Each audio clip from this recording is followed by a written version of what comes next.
Chandigarh mayor election में supreme court ने अपनी जजमेंट में कुलदीप कुमार को चंडीगढ़ का मेयर तो बनाया ही, साथ ही में उन्होंने ये भी कहा कि हॉर्स ट्रेडिंग जैसी प्रैक्टिसेस को एक्सेप्ट नहीं किया जाएगा। अगर हॉर्स ट्रेडिंग कोई करता है तो उसका मतलब वो डेमोक्रेसी का मर्डर कर रहे हैं।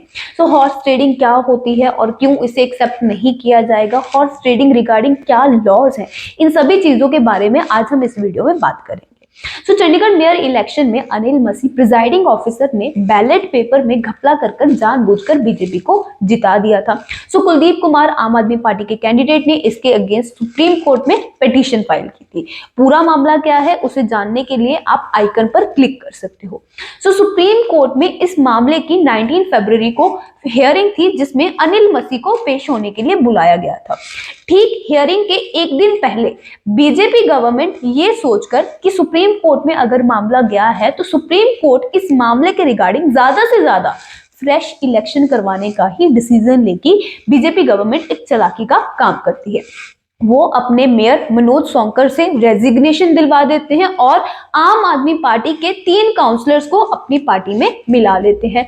पहले बीजेपी गवर्नमेंट के पास 16 वोट्स थे, आम आदमी पार्टी के 3 काउंसलर्स उनकी तरफ जाने से बीजेपी गवर्नमेंट के पास 19 वोट हो जाते हैं और आम आदमी पार्टी कांग्रेस के पहले 20 वोट्स थे, 3 मेंबर्स के जाने के बाद उनके पास बचते हैं सिर्फ 17 वोट्स। तो 19 और 17 ज्यादा वोट्स किसके पास हुए? बीजेपी गवर्नमेंट के पास। तो अगर सुप्रीम कोर्ट फ्रेश इलेक्शन करवाने का फैसला लेती तो फिर भी कौन जीतता? बीजेपी गवर्नमेंट ही जीतती। लेकिन खैर वो अलग बात है कि सुप्रीम कोर्ट ने ऐसा फैसला नहीं लिया और पुराने वोटिंग के हिसाब से ही कुलदीप कुमार को चंडीगढ़ का मेयर बना दिया और बीजेपी की इस चालाकी को नहीं चलने दिया। तो बीजेपी ने ये जो चालाकी का काम किया था कि आम आदमी पार्टी के 3 मेंबर्स को अपनी पार्टी में मिला लिया था, इसे ही हॉर्स ट्रेडिंग कहा जाता है।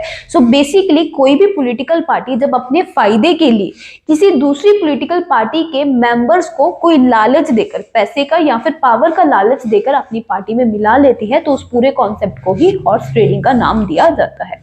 हॉर्स ट्रेडिंग जो है वो सिर्फ आज ही नहीं बल्कि पास्ट में भी इसके काफी इंसिडेंट्स हमें देखने को मिलते हैं। सबसे फेमस है 1967 में हरियाणा लेजिस्लेटिव असेंबली वाला केस। 1967 में हरियाणा की लेजिस्लेटिव असेंबली के इलेक्शंस हुए थे, जिसमें गया लाल को एमएलए इलेक्ट किया गया था। एमएलए इलेक्ट होने के बाद गया लाल ने 3 बार पार्टी चेंज कर दी, कांग्रेस से यूनाइटेड फ्रंट पार्टी में, फिर यूनाइटेड फ्रंट पार्टी से फिर वो वापस कांग्रेस में चले गए। 3 बार पार्टी चेंज करने की वजह से एक स्लोगन भी काफी फेमस हुआ उस टाइम पर, आया राम गया राम। तो इस इंसिडेंट के बाद से कोई भी पॉलिटिशियन जब कोई पार्टी चेंज करता है तो उसे इसी तरह से डिनोट किया जाता है, आया राम और गया राम। ये तो बात थी हॉर्स ट्रेडिंग की कि पूरा कॉन्सेप्ट क्या होता है। नाउ हॉर्स ट्रेडिंग को क्यों नहीं एक्सेप्ट किया जाता? एक पार्टी से दूसरी पार्टी में अपने फायदे के लिए शिफ्ट कर जाना पॉलिटिशियंस के लिए आसान होगा, लेकिन अगर हम एक डेमोक्रेटिक कंट्री के पॉइंट ऑफ व्यू से सोचे तो ये सही नहीं है, क्योंकि लोग जब भी किसी को वोट करते हैं तो वो उसकी आइडियोलॉजी को वोट कर रहे होते हैं। तो इस तरह से एक आइडियोलॉजी को छोड़कर दूसरी आइडियोलॉजी में शिफ्ट हो जाना उनकी चॉइस को इफेक्ट करता है और डेमोक्रेसी की स्पिरिट को भी खत्म करता है। इसीलिए हॉर्स ट्रेडिंग को एक्सेप्ट नहीं किया जाता। नाउ हॉर्स ट्रेडिंग रिगार्डिंग क्या लॉज बने हुए हैं? ये प्रैक्टिस काफी चलने लगी थी, इसीलिए इस चीज को कंट्रोल करने के लिए 1985 में राजीव गांधी गवर्नमेंट ने कॉन्स्टिट्यूशन में 52nd अमेंडमेंट करके एक लॉ पास किया जिसका नाम था एंटी डिफेक्शन एक्ट 1985। अगर एंटी डिफेक्शन लॉ 1985 की बात करें तो इस लॉ का बेसिक पर्पस यही था कि हॉर्स ट्रेडिंग जैसी प्रैक्टिसेस को कंट्रोल किया जा सके। पार्टी शिफ्ट करना बुरी बात नहीं है, ना ही इलीगल है, पार्टी शिफ्ट कर सकते हो, लेकिन इस लॉ में हमें 4 ग्राउंड्स बताए हुए हैं। अगर उन 4 ग्राउंड्स के बेसिस पर आप पार्टी शिफ्ट करते हो तो आपको आपकी पोजीशन से डिस्क्वालीफाई कर दिया जाएगा। सबसे पहला ग्राउंड है कि अगर इलेक्शन जीतने के बाद आप अपनी पार्टी छोड़कर वॉलंटरली किसी दूसरी पार्टी में चले जाते हो तब भी आपको आपकी पोजीशन से डिस्क्वालीफाई कर दिया जाएगा।